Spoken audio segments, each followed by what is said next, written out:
आपके साथ हूं मैं चंद्रश्री राजपूत। बीकानेर के खाजूवाला से खबर आ रही है जहां मुख्यमंत्री बजरंग शर्मा कोडेवाल पोस्ट में मौजूद हैं। तस्वीर आपको दिखाएंगे बीकानेर से, जहां बीएसएफ कैंपस में जोरदार उनका स्वागत किया। संबोधित कर रहे हैं, आप सुनिए।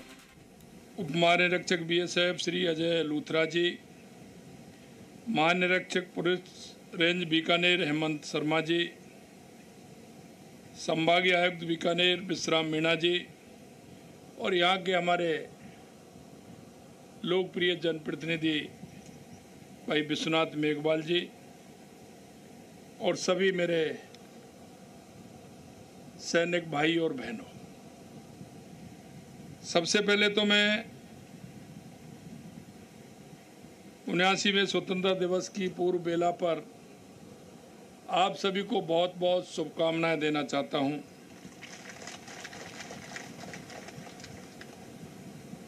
और आप देश की सीमाओं के प्रहरी बीएसएफ के जाबाजों के बीच आकर जो मुझे अत्यंत प्रसन्नता एवं गर्व की अनुभूति हुई है, मैं उसको शब्दों में नहीं कह सकता, क्योंकि मेरे सामने जो आप विराजमान हैं वो हमारी सेना का हरावल दस्ता के रूप में कहा जाता है। ये हरावल दस्ता वो है जो हमेशा सीमा पर रहकर जीरो पॉइंट पर देश की रक्षा करने वाले आप वीर जवान हैं। मैं बीएसएफ के जवानों के शौर्य, साहस, पराक्रम को नमन करता हूं और इस ऑपरेशन जो अभी हमारा ऑपरेशन सिंदूर हुआ है उसकी सफलता के लिए आपको मैं बहुत बहुत बधाई देता हूं। जैसा कहा, सीमा सुरक्षा बल 1 दिसंबर 1965 को अपनी स्थापना के बाद से ही भारत पाकिस्तान व भारत बांग्लादेश की दुर्गम सीमाओं की सुरक्षा में मुस्तैद है।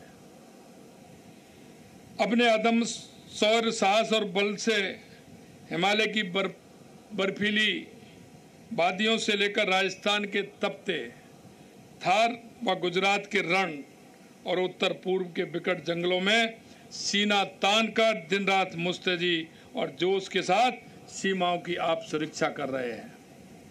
आप सीमा पर होने वाले अपराधों जैसे तस्करी, घुसपैठ आदि की मुस्तैदी के साथ उनको नाकाम करने का काम करते हैं। बीएसएफ बहुत ही अनुशासित व देश की सेवा में समर्पित दुनिया के सबसे बड़े सीमा रक्षक बलों में से एक है।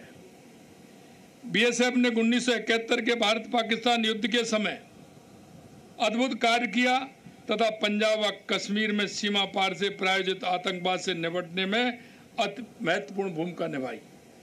मुझे इस बात की प्रसन्नता है कि बीएसएफ ने सीमावर्ती आबादी, सीमावर्ती क्षेत्रों में कार्यरत विभिन्न संस्थाओं, वहाँ के गांव के व्यक्तियों के साथ, प्रशासन के साथ जो आप तालमेल के साथ काम करते हैं, निश्चित रूप से मैं कहता हूँ कि आपकी एक बहुत ही काबिलियत है और आप देश की जिस तरह से सबको साथ लेकर के सुरक्षा का काम करते हैं, निश्चित रूप से उसके बधाई के पात्र हैं। बीएसएफ सीमावर्ती आबादी के लिए समय समय पर विभिन्न कल्याणकारी योजनाएं आयोजित करती रही है।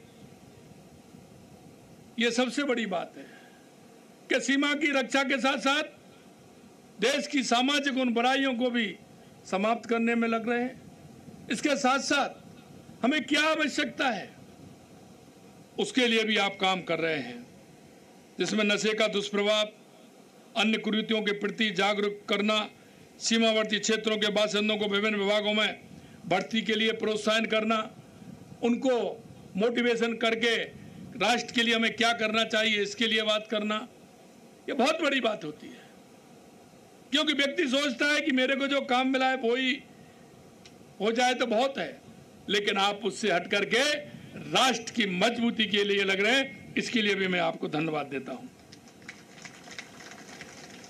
मैंने देखा है, अभी गर्ग साहब से मेरी बात हो रही थी, क्योंकि कुछ ऐसे काम हैं जिनको हम समाज के लिए करते हैं। स्वच्छता का अभियान देश के यशस्वी प्रधानमंत्री नरेंद्र मोदी जी ने चलाया था। हमारे लिंग अनुपात में कमी आने पर बेटी बचाओ बेटी पढ़ाओ का अभियान देश के यशस्वी प्रधानमंत्री नरेंद्र मोदी जी ने चलाया। और अभी आप देख रहे हैं पर्यावरण को ठीक करने के लिए, हमारा पर्यावरण के संरक्षण करने के लिए एक पेड़ मां के नाम अभियान चलाया है।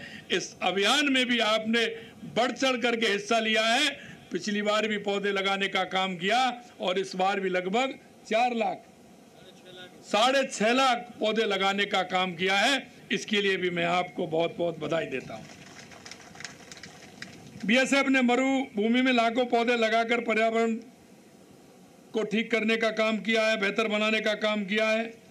यही नहीं, मैं आपको बताना चाहता हूं, हमारे यशस्वी प्रधानमंत्री नरेंद्र मोदी जी ने जो अभियान प्रारंभ किया था, क्योंकि आपने देखा है कि उनका जो अभियान होता है वो धरातल तक जाता है। चाहे वो स्वच्छता का अभियान हो, बेटी बचाओ बेटी पढ़ाओ का अभियान हो, जो हमारा अनुपात था उस अनुपात में कमी आई है और उसको आगे बढ़ाने का काम देश के यशस्वी प्रधानमंत्री जी ने किया है।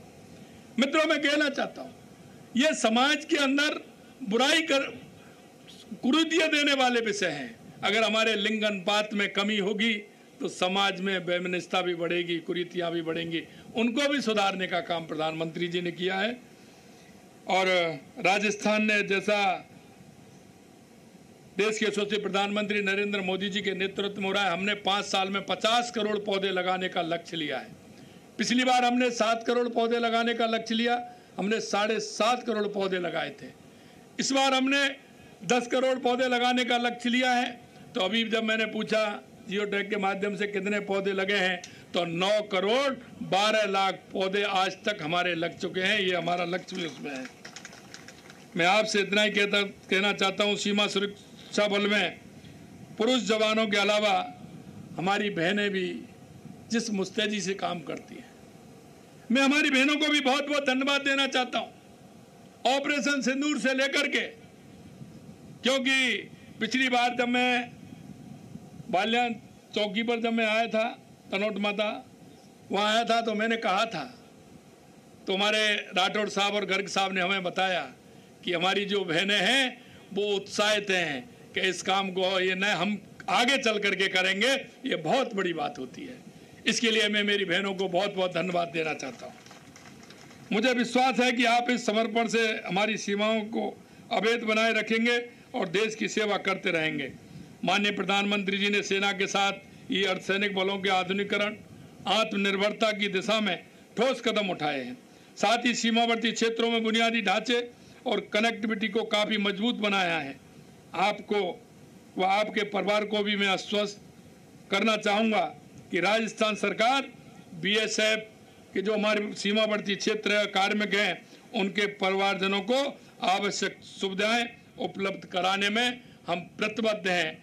आप चिंता ना करिए, जो भी हमारी राज्य सरकार से जितना बन पड़ेगा, आपकी जो बात आएगी, हम पूर्ण रूप से कहना चाहते हैं कि उसको पूरी करने की पूरी तरह से कोशिश करेंगे। हमारी सेना पूर्ण रूप से निष्पक्षता के साथ हमारी जो सीमाओं की रक्षा कर रही है, जिस मन और विश्वास के साथ हमारे देश का गौरव बढ़ाने का काम हो रहा है। मैं आपसे अंत में इतना कहना चाहता हूं, आज दुनिया के अंदर अगर सबसे मजबूत सेना है तो वो भारत की सेना है। इसके लिए भी मैं आपको बहुत बहुत बधाई देना चाहता हूं, धन्यवाद देना चाहता हूं। आज हम आत्मनिर्भर बन रहे हैं।